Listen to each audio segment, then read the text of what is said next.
What are some mysterious, cult-like, bad vibes towns across the USA? Powers, Oregon. Stopped in the diner for coffee once on a drive-through. I shit you not, like straight out of a movie, the other patrons just turned and quietly stared, not touching their own plates, until we left. It would be interesting if the guy/gal driving the Google Maps car through all these places could chime in with experiences. Hilldale, Utah is where the FLDS is based. They're a polygamist offshoot of the Mormon Church. Their leader is currently spending a life sentence for rape. The Netflix documentary Keep Sweet and Obey covers the sect and their crimes. Seabrook, Washington. It is idyllic. Perfectly idyllic. Too much so. Strong Stepford Wives vibes. I read somewhere that it was inspired by the town in The Truman Show. Clearwater, Florida. I had known it was the HQ for Scientology, but had never been there. Last month, I was visiting family in Florida and my best friend lives a few towns over from Clearwater. He took me to a place that entailed driving through downtown Clearwater. It is impossible not to notice that every building had brand new paint, all the shops looked sparking clean, and there was not a soul to be seen. All the neighboring towns had hundreds of people milling about, but Clearwater looked like a ghost town. It looked like the set of a Twilight Zone episode. Moscow, Idaho has an actual cult with thousands of followers. Their leader, a self-ordained pastor, has publicly stated he wants to take over the town and turn it into a theocracy. They are deeply misogynist, marital rape isn't possible, and have a history of sexual abuse within their group. The leader defended a student of their college who raped his host family's daughter, excommunicated the daughter, and then presided over the rapist's wedding. Their members keep running for local office and failing, but they are buying up all the property in town and moving in people from all over the country to attend their private school, theology college and church. Moscow also happens to be the town where the 4 University of Idaho students were murdered in 2022. Colorado City, Arizona, Fundamentalist Church of Jesus Christ of Latter-day Saints stronghold. Lots of inbreeding. Man, this was years ago, but it was around 1998 or 1999, when I was 9. My family drove us to Mount Rushmore from Denver. We stopped off the highway in a random Wyoming town with a population of just over 100. We had a choice between 2 restaurants and entered one. Straight from a horror movie. When we walked in, the entire restaurant, packed with most of the town, fell silent. We ate and everyone was staring at us. My sister and I believed they were going to murder us. We left and it turns out our parents also thought we were going to be murdered. Centralia, PA is still on fire though they ruined the graffiti highway. I don't know if anybody still lives there today. When I went last there were a handful of hangers on. Moscow, ID, home of the University of Idaho. 1/3 college students, 1/3 hippies, 1/3 Christ Church cult. The recent college knife murders don't help the vibes either. Amboy, California. Was a Route 66 boomtown, with a railroad stop. When I-40 was opened, bypassing Amboy it withered and died. Only it didn't give up the ghost. There are some famous murders that occurred in town. If you can call it a town, it's only 3 buildings at a crossroad. Legend has it that Charles Manson and the Manson family would frequent the diner in the 1960s as it was the closest part of civilization to their nasty little hippie commune. Last time I was there was about 25 years ago, driving through. There's not a lot of traffic that drives through obviously, but there are people that live there and as God is my witness, every time I've driven through, those people are outside in the scorching Mojave heat of the day staring you down as you drive past. Cairo, IL is creepy AF. At one time it was a very important commercial center because of its river location. Now it's practically deserted and has really creepy energy. You can still see glimpses of how it might have been bustling, edited to fix typo, and charming back in the day. Collinsville, OK has a diner named Karen's Country Corner, formerly Country Corner, where the local chapter meets or used to meet every week. Used to have racist signs on the edge of town. One of the most racist places I've ever had the misfortune of finding myself. Mora NM is pretty damn scary to outsiders. Lots of rural mountain towns that are isolated from tourists can be strange. I've spent a lot of time in WV and Arkansas, but rural NM is probably the most hostile place to outsiders I have been. Gold Bar, WA. Beautiful view of the Cascade Mountains. Meth and white supremacists everywhere. Crestone, Colorado. It's easily the most bizarre place I've been to in the US. Lots of shoeless hippies, spiritualists, cult members / followers, and the like. Just a weird vibe all over. Some of the people are nice, there are some good artists there, but there's also a main square / park where you'll almost always see these desperate, strung out people with an overloaded geoprism just sitting in the park like, well, I'm here, what next? Realizing they just drove across the country with $2 and a dream of getting high every day and chanting, only to find a still expensive Colorado weirdo town of barely a couple hundred people, nowhere for them to live, and no jobs to be found. There's a weird, tents-only neighborhood there that's really something to see. There's also an alien landing site nearby, or at least that's what it claims to be. Skidmore, Missouri. I am probably misunderstanding the assignment, but Tonopah, Nevada.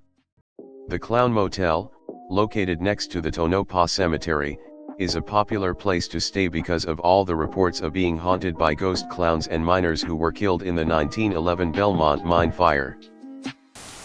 I can't explain it, but Ithaca, New York gives off old money. We are very nice and well-educated progressives who happen to hold a yearly lottery to see who gets sacrificed to appease the ancient one vibes.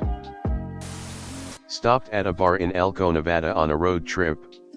Seemed like a fun place from the outside. Some woman walks up to us and goes, "Hi. I'm so and so. What are you doing here? You're not from around here." Got lots of stares. Went to a casino across the street to escape. Casino was completely empty, but lit up. Almost post-apocalyptic except for one janitor. We noped the hell out of there fast. Felt like something really bad was going to happen. We decided not to find a local hotel and bounced. This was 2010. I live in Western Washington, which is generally very high on the creep factor. But no place has weirded me out more than Wasilla, AK. Innsmouth. Lifelong Ohioan here. I'm from Belmont County, one of the weird southeast ones near Wheeling, West Virginia. I could list so many towns that are just strange here, some that I've personally been to. Smithville, Perrysville, Glenmont, Twin Lakes, Dogtown, in Guernsey County. I don't know what it's actually called. My great-aunt and her family used to live in Xenia, which is the setting for the movie Gummo. I'd say it's about medium accurate. The absolute weirdest one to me is Holloway. It's a tiny, and I mean tiny, town / village by where I grew up. You can stand on a hill and overlook the whole thing, it's so crammed together.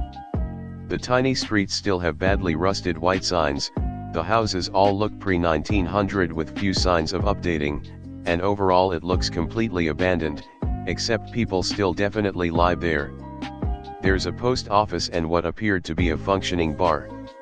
Every time we drove through Holloway, anyone on the street, never more than a single person at a time, would stare directly at us, angrily, like we should be fully aware we aren't welcome there. It has the vibes of the Goosebumps episode Welcome to Dark Falls. It's not a cult type vibe, more like churchy people who still think it's 1700. Rural parts of Pennsylvania are pretty weird. I've been through a few towns in eastern Ohio and western PA where I've seen an uncomfortably large number of lawn signs that's just block text of a weird Bible verse, not the Jesus loves you kind but the weeping and gnashing of teeth kind. By the 7th or 8th of them, I'm looking for the welcoming green of an interstate sign. Linden, Washington. A highly Christian town comprised of mostly Dutch families.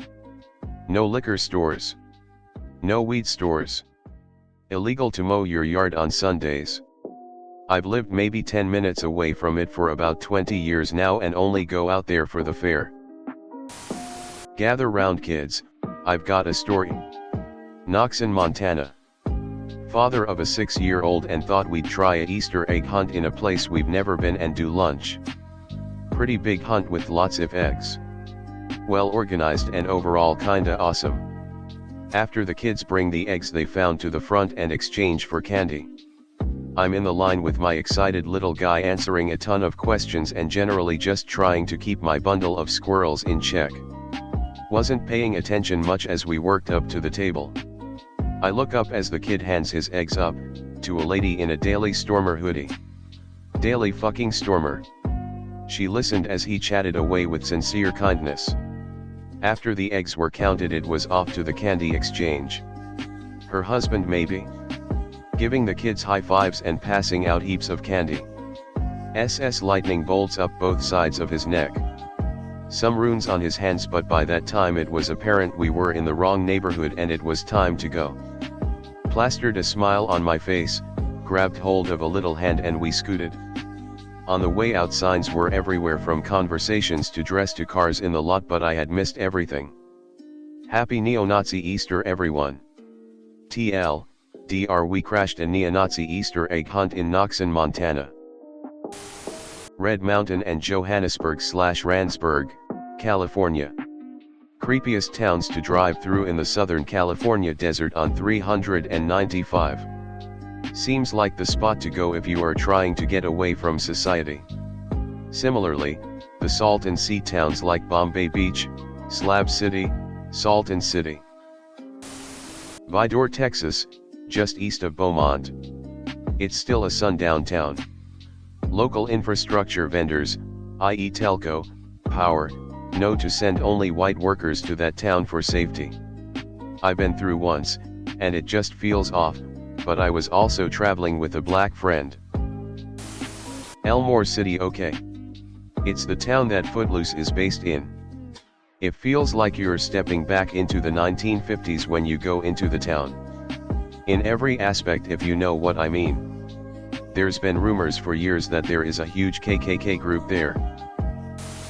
Gallup, NM. Drove through on Route 66 from LA to Chicago and stopped for gas for 5 minutes and almost got robbed.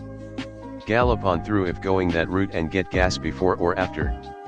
Creepy vibes pulling in. Later found out it has one of the highest per capita crime rates in the country. I grew up in coastal New England in the 90s, not necessarily bad vibes but definitely some weird events. My mother had bad insomnia, so many nights during the summer she'd drive along the coast, sometimes just park and watch the ocean at 3 a.m. She'd tell me these stories of this cult-like group she saw maybe 2 or 3 times over the years late at night. Old beat-up van that several hooded robe-wearing people would get out of and walk down the rocks to the shore. I think it spooked her as she never really watched for too long. At first I didn't know what to make of it, but then there's starting being reports of small animals being mutilated a mile or 2 down the shore at the park. In fact, for whatever reason that park had some weird stuff happening over the years. Numerous times human feces was found right in the middle of the bike and hiking paths. No idea the motivation here, but just some prolonged sick act of shitting where someone would step on it. Next was a serial flasher. Yes, just some dude that would just pop out of a bush and expose himself to a random female bicyclist or hiker. This went on for years, often in the newspaper, and other than a vague description I don't think they ever caught the guy. A few bodies washed up here and there too. Definitely some weird stuff happening around that time. Sandpoint, Idaho. Went there with my Filipino brother-in-law. They thought we were Mexican and you could just feel the creepy "we don't want you here" vibe. Hoquiam, Washington kind of creeped me out. Bad vibes, Chester, California. Showed up to the Mexican restaurant in town one night and got stared at non-stop by the people working there. Something bad is happening there. Searcy, Arkansas. Once you leave the bubble of Harding University, shit gets rough and wild. Island Pond, Vermont. It's home to one of the 12 tribes communities. https://en.m.wikipedia.org/wiki/12_tribes_communities. 12 Tribes is a fundamentalist Christian cult known for its misogyny, racism, child abuse, and workplace exploitation. They operate the Yellow Deli restaurants. Everyone here is mentioning medium to large-sized towns. That's all wrong. The right towns for this have very few people, are in the middle of nowhere, and have weird traditions. I point to Ravendon, Arkansas. https://en.m.wikipedia.org/wiki/ravendon_Arkansas. I myself have never been, but my girlfriend took a wrong turn driving through the state and stumbled into this place. In the dark of night, she came across its defining feature, a 12-foot-tall statue of a raven. If you look up this statue on its own, you'll find it has been burned down twice, but they keep rebuilding it. Again, I have never been, and by all means it seems nice on Google Maps Street View. But the history is a little funny, and if my girlfriend is to be believed, the statue can be a bit freaky late at night. Ocean Grove, New Jersey. They call it God's Square Mile on the Jersey Shore, so at least you know it's culty going in. Lovely old houses with the creepiest Stepford vibe I've ever encountered. They close the beach on Sunday mornings and actually enforce it, or try to. The whole town was founded as some Christian camp, and to this day there are tents that families use as their summer homes. I think they're owned by the church, but the right to rent them is passed down from generation to generation. I live across the lake in Asbury Park, which is known for having a raging case of the gay. There are footbridges over the lake connecting the two towns, but Ocean Grove put gates on their side that they lock at night to keep us deviants out. You can still get from one side to the other, but you have to either walk along the boardwalk or go all the way out to the main road. Waco just has a weird energy about it.